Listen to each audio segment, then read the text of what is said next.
bersama Mutiara Pagi hari ini kita akan dilayani oleh Ibu Pendeta Justince Teddy Rangga Espak Mteol. Kepada Ibu Pendeta kami persilakan.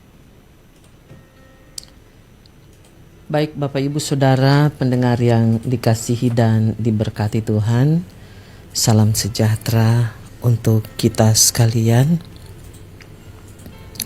Pagi hari ini kita jumpa lagi dalam program Mutiara Pagi bersama saya, dan karena itu sebelum kita belajar kebenaran firman Allah, mari kita berdoa. Kami mengucap syukur kepadamu ya Tuhan Allah di dalam nama Tuhan Yesus atas kasih dan anugerah-Mu yang kami nikmati dan kami alami di hari-hari hidup kami, terlebih khusus Tuhan di saat ini ketika kami masih Tuhan perkenankan untuk bangun dan menikmati hari baru, hari anugerah Tuhan yang sungguh sempurna, hari baru, berkat baru yang Tuhan alamatkan bagi kami. Karena itu Bapa di sorga, mengawali hari ini ataupun sebelum kami lebih jauh beraktivitas dalam kami menjalani hidup di hari ini Tuhan, kami memohon kasih dan pertolongan-Mu Bapa untuk kami mau belajar firman-Mu. Kami rindu Tuhan mau membaca dan mendengarkan kebenaran firman Tuhan. Karena itu Bapa, kuduskan dan sucikan kami agar kami layak di hadapan Tuhan. Kami layak mendengarkan firman-Mu dan kami layak untuk melakukan kebenaran firman-Mu dalam kehidupan kami setiap saat. Ini kami Tuhan, berfirmanlah, kami sedia mendengarkannya. Amin. Bapak Ibu Saudara pendengar yang dikasihi dan diberkati Tuhan, kita akan membaca kebenaran firman Allah di dalam kitab Kejadian pasal 3, kita baca ayat 1 sampai ayatnya yang ke-10. Kitab Kejadian pasal 3 ayat 1 sampai 10, bacaan kita berjudul Manusia Jatuh ke Dalam Dosa. Adapun ular ialah yang paling cerdik dari segala binatang di darat yang dijadikan oleh Tuhan Allah. Ular itu berkata kepada perempuan itu, "Tentulah Allah berfirman, semua pohon dalam taman ini jangan kamu makan buahnya, bukan?" Lalu sahut perempuan itu kepada ular itu, "Buah pohon-pohonan dalam taman ini boleh kami makan.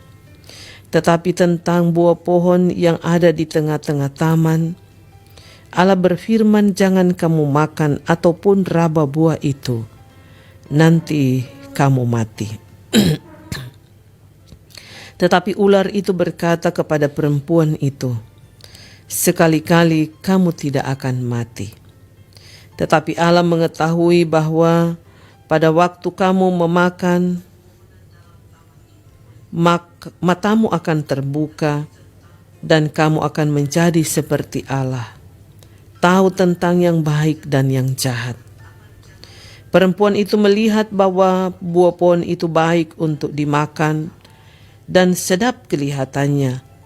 Lagi pula pohon itu menarik hati karena memberi pengertian. Lalu ia mengambil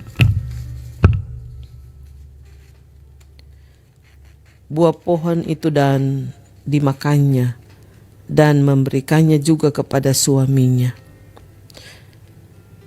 yang bersama-sama dengan dia, dan suaminya pun memakannya. Maka terbukalah mata mereka berdua dan mereka tahu bahwa mereka telanjang. Lalu mereka menyemat daun pohon ara dan membuat cawat. Ketika mereka mendengar bunyi langkah Tuhan Allah yang berjalan Dalam taman itu pada waktu hari sejuk, bersembunyilah manusia dan istrinya itu terhadap Tuhan Allah di antara pohon-pohonan dalam taman. Tetapi Tuhan Allah memanggil manusia itu dan berfirman kepadanya, "Di manakah engkau?" Ia menjawab, "Ketika aku mendengar bahwa engkau ada di taman ini, aku menjadi takut karena aku telanjang, sebab itu aku bersembunyi." Demikian firman Tuhan. Bapak, Ibu, Saudara yang dikasihi dan diberkati Tuhan, salam sejahtera bagi kita semua. Saya memberi tema bacaan kita kitab Kejadian pasal 3 ayat 1 sampai 10 ini adalah manis belum tentu baik dan pahit belum tentu jahat. Saudara-saudara, ada pepatah kuno yang berkata, manis jangan cepat-cepat ditelan, dan pahit jangan cepat-cepat dibuang. Pepatah ini mengandung arti bahwa belum tentu yang manis itu baik, dan belum tentu yang pahit itu jahat. Saudara, saya ambil contoh. Ya. Belum tentu yang manis itu baik adalah ketika orang mengkonsumsi gula terlalu banyak, maka akan kena diabetes. Ya. Kemudian, sesuatu yang pahit belum tentu jahat. Pil atau obat, itu pahit, Kang. Kalau kita minum, memberikan kesembuhan. Nah, Bapak, Ibu, Saudara yang dikasihi dan diberkati Tuhan, dalam hubungan dengan pepatah ini, saya melihat bahwa sesuatu yang manis, sesuatu yang indah, sering dipakai iblis untuk menggoda manusia. Ada banyak hal di dunia yang memiliki daya tarik yang luar biasa, dan kalau kita tidak bijak menyikapinya, maka kita akan terpesona dengannya. Kekuasaan, kekayaan, kecantikan, kenikmatan, kesenangan, kemegahan hidup, pengetahuan, kepandaian, kecanggihan teknologi sering membuat orang terkagum-kagum. Bapak, Ibu, Saudara yang dikasihi dan yang diberkati Tuhan, mari kita mau melihat bacaan Alkitab kita di saat ini. Kejadian pasal 3 ayat 1 sampai 10 menceritakan tentang bagaimana manusia pertama tidak mematuhi perintah Allah dan terusir dari Taman Eden. Bagian pertama kitab Kejadian ini memperlihatkan bagaimana kehidupan manusia yang sempurna di Taman Eden menjadi rusak ketika Adam dan Hawa melanggar perintah Allah untuk tidak makan dari buah pohon pengetahuan tentang yang baik dan yang jahat, lalu jatuh ke dalam dosa. Dikisahkan dalam bagian ini bahwa ular merupakan makhluk yang paling cerdik dari segala binatang darat yang diciptakan Tuhan. Diperalat oleh iblis untuk memisahkan manusia dari Allah. Diperalat oleh iblis untuk memutuskan hubungan yang intim dan akrab antara manusia dan Allah. Dalam perjanjian lama, ular dipakai sebagai simbol untuk menggambarkan kejahatan di dunia yang dapat menggoda manusia untuk melanggar perintah Allah. Cara menipu yang dipakai ular menghadapi Hawa ialah dengan mengubah arti dari perintah Allah.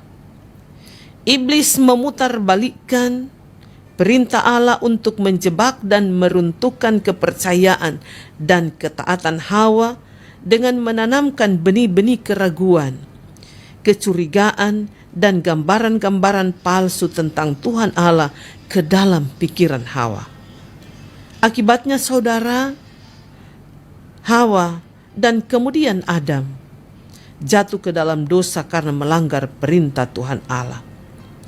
Karena dosa mereka menjadi malu dengan keadaan diri dan enggan bertemu dengan Tuhan Allah.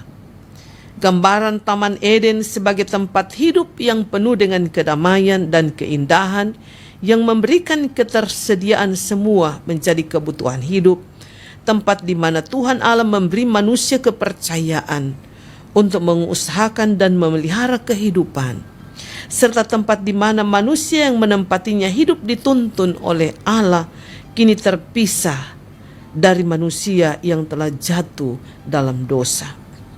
Namun saudara, Allah dengan kasih-Nya tetap mencari manusia ketika Ia berkata, ketika Ia berfirman, "Di manakah engkau?" Saudara pendengar yang dikasihi Tuhan, mari kita melihat peristiwa ketika iblis memakai ular untuk mencobai Hawa. Ketika iblis memutarbalikkan perintah Tuhan. Ayat 1b, iblis berkata kepada Hawa, "Tentulah Allah berfirman, semua pohon dalam taman ini jangan kamu makan buahnya."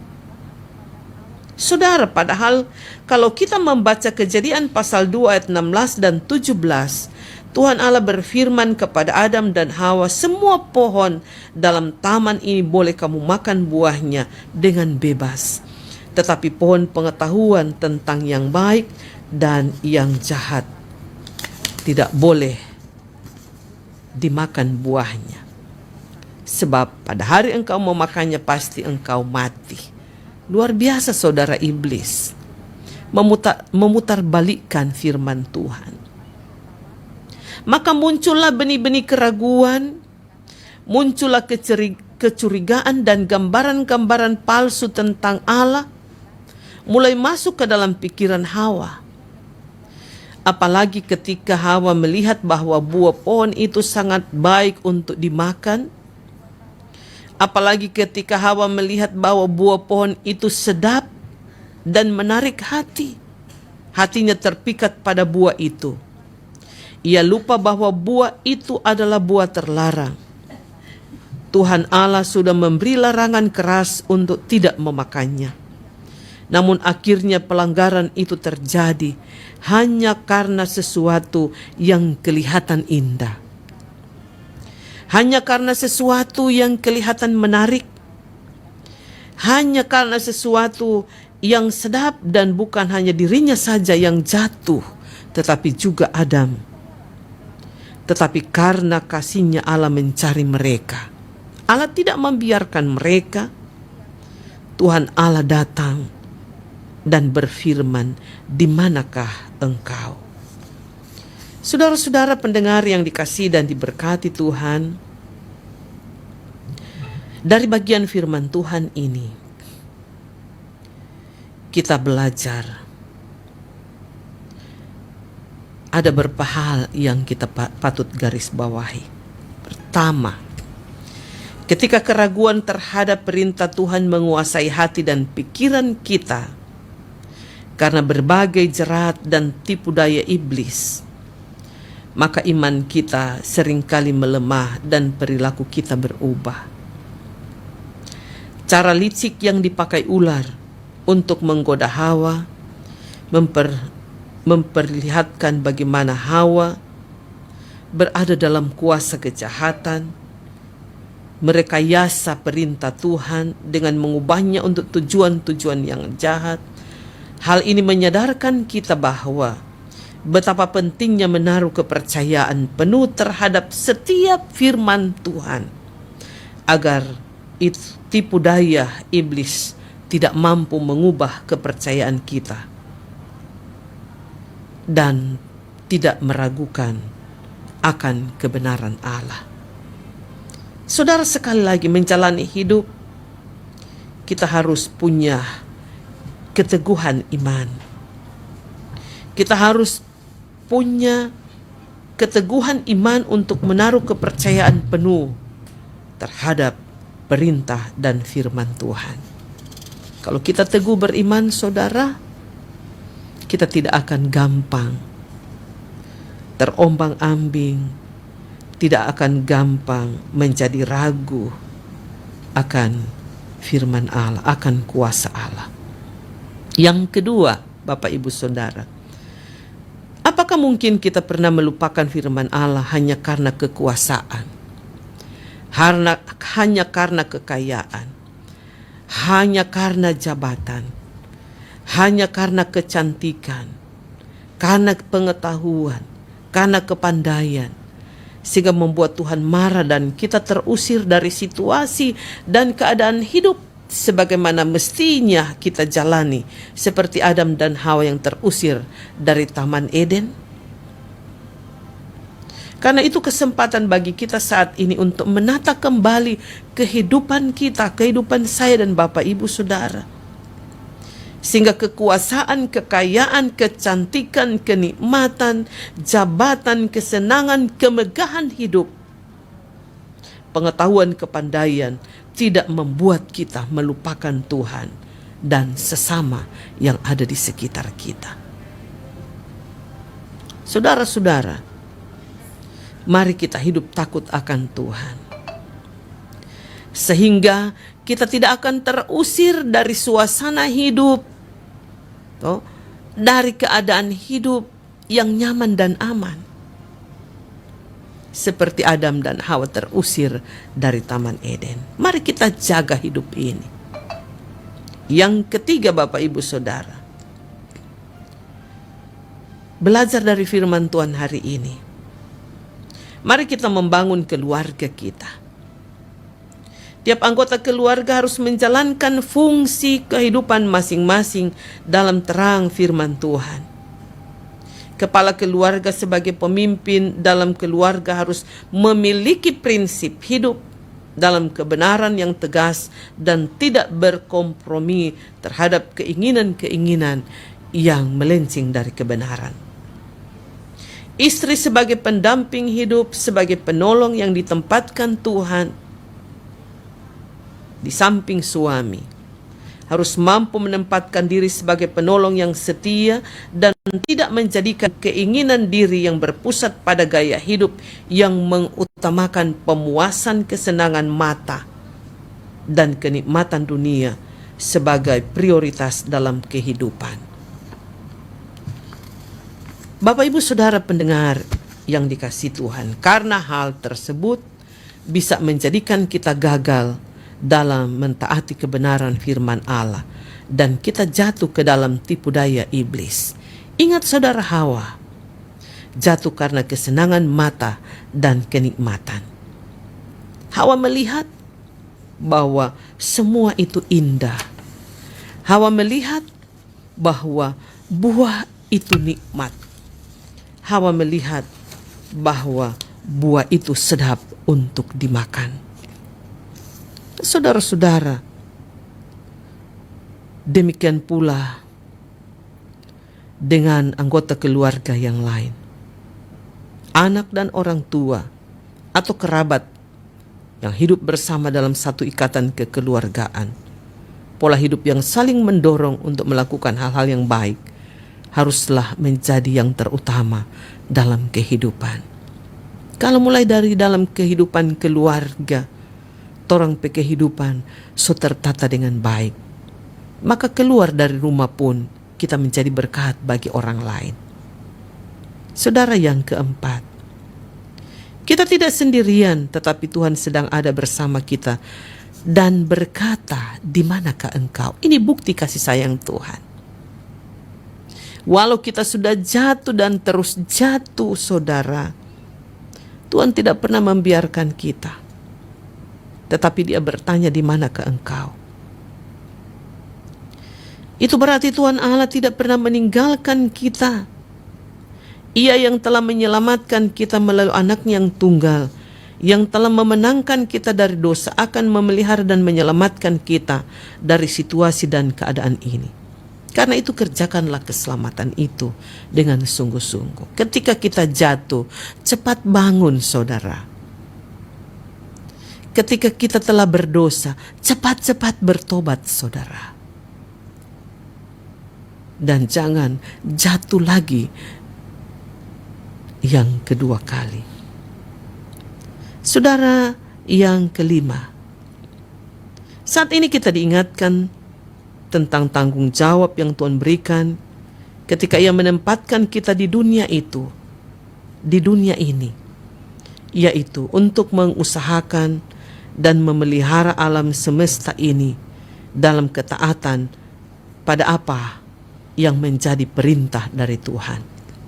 Saudara, mari kita perhatikan memelihara dan mengusahakan alam semesta. Bagaimana kita menjadi berkat bagi sesama kita. Tidak saling menjatuhkan, tidak saling meruntuhkan. Dan juga saudara menjadi berkat bagi lingkungan hidup kita.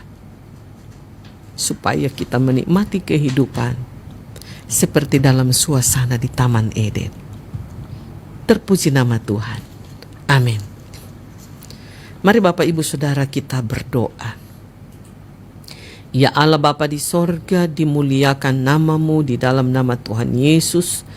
Kami sungguh bersyukur dan berterima kasih atas kehidupan yang Tuhan masih anugerahkan dan percayakan untuk kami jalani di hari ini. Hari baru, hari pertama, kami akan menikmati kehidupan di sepanjang minggu yang akan kami jalani. Tuhan, ini kami boleh menikmati anugerah-Mu, bahkan hari ini adalah awal bulan baru bagi kami. Tuhan, kami meminta pertolongan-Mu, kami meminta pemeliharaan dan penjagaan-Mu bagi kami. Ketika kami akan terus menjalani hidup, kami percaya Tuhan ada bersama kami. Dimanapun kami berada dan kami melangkah, dimanapun kami berkarya dan kami berbuat, Tuhan berkati. Di laut, di darat, di kebun, di rumah, di kantor, bahkan ketika kami berjalan jauh ataupun dekat. Jauhkan kami Tuhan dari celaka, mara, bahaya, bahkan maut. Tetapi biarlah keselamatan menjadi bagian hidup kami. Ya Tuhan Allah Bapa di sorga, memulai hari ini, bahkan menjalani bulan baru, Tuhan, ada program-program kerja, ada rencana-rencana, ada cita-cita. Tuhan, Kau berkati. Biarlah Tuhan akan menuntun kami, sehingga kami boleh berkarya dan kami boleh berhasil. Kami berdoa Bapa di sorga, untuk bangsa dan negara kami Tuhan, yang saat ini Tuhan menjalani dan mengalami berbagai pergumulan. Engkau melihat Tuhan persoalan ada di bangsa kami. Bangsa kami tidak dalam keadaan baik-baik saja Tuhan. Tolong kami semua Bapa, mulai dari seluruh pemimpin, Tuhan percayakan untuk menjalankan tanggung jawab. Tuhan, beri mereka hati yang bijaksana. Beri mereka kerendahan hati untuk melihat persoalan ini sebagai hal penting yang harus dipecahkan, diselesaikan bersama. Berikan mereka jalan keluar yang terbaik menghadapi pergumulan bersama rakyat bangsa Indonesia. Tuhan, kasihani kami. Jauhkan kami dari perpecahan. Jauhkan kami dari perselisihan. Jauhkan kami dari masalah yang tidak berujung. Tetapi Tuhan, biarlah semuanya terselesaikan dengan baik. Ya Allah Bapa di sorga, kehidupan penuh kerukunan dan kedamaian yang menjadi warisan leluhur kami Tuhan, kiranya akan dapat kami pertahankan. Tuhan, ini kehidupan bangsa dan negara kami. Pemerintah kami dari pusat sampai desa, Tuhan berkati. Seluruh rakyat bangsa Indonesia Tuhan berkati. Dalam menyuarakan aspirasi dan pendapat, Tuhan senantiasa menolong mereka untuk dapat memberikan dengan hati yang tulus, dengan hati yang penuh kerendahan. Tuhan Allah Bapa di sorga, kami berdoa untuk Kabupaten Kepulauan Talaut. Kami berdoa Tuhan, biarlah kuasa-Mu, kasih-Mu nyata bagi kami. Persatukan kami, jauhkan kami dari semua hal yang Tuhan tidak kehendaki. Pemerintah kami Tuhan, Kau berkati. Bupati, Wakil Bupati, dan seluruh jajaran pemerintahan. Forkopimda Tuhan berkati. TNI Polri Tuhan berkati. Bersinergi untuk kepentingan masyarakat. Masyarakat Kabupaten Kepulauan Talaut Tuhan berkati. Dari Tinonda sampai Napum Baru, kami hidup rukun dan damai. Terima kasih Bapa di sorga, kami berdoa untuk orang-orang yang membutuhkan pertolongan-Mu, orang sakit di rumah, di puskesmas, di rumah sakit. Kan saudara-saudara kami yang bergumul dengan pergumulan-pergumulan yang berat, Tuhan kasihani mereka. Engkau dokter agung kami, Engkau pemberi jalan keluar. Tuhan tolong hamba-hamba-Mu, berikan pemulihan baik secara fisik maupun mental, psikis. Tuhan memberkati para medis dokter yang merawat. Biarlah mereka mendapatkan pemulihan dan kesembuhan. Dan mereka menjadi pemenang dari setiap persoalan beban hidup yang berat. Kami berdoa Tuhan untuk orang-orang tua lanjut usia, janda duda, anak yatim piatu. Tuhan berkati mereka, tolong mereka, kekuatan, kesehatan, bahkan hati yang penuh sukacita. Tuhan cukupkan hidup mereka. Terima kasih Bapa di sorga, kami berdoa untuk hamba-hamba-Mu Tuhan. Tuhan percayakan di RRI Pro 1 Talaut, Tuhan berkati pribadi bersama keluarga, suami, istri, anak-anak, orang tua. Tuhan tolong mereka, jaga, lindungi mereka dengan kekuatan kesehatan. Teringat kami akan generasi-generasi penerus kami. Tuhan berkati mereka dalam tumbuh kembang mereka, masa remaja, masa pemuda. Jauhkan mereka Tuhan dari pergaulan-pergaulan yang tidak Tuhan kehendaki, tapi mereka bergaul di dalam Tuhan. Pendidikan mereka Tuhan berkati. Masa depan mereka Tuhan siapkan dalam rancangan damai sejahtera-Mu. Terpuji nama-Mu Bapa, ini doa kami. Dalam nama Tuhan Yesus kami mau taruh hidup kami ke dalam tangan-Mu. Haleluya. Amin.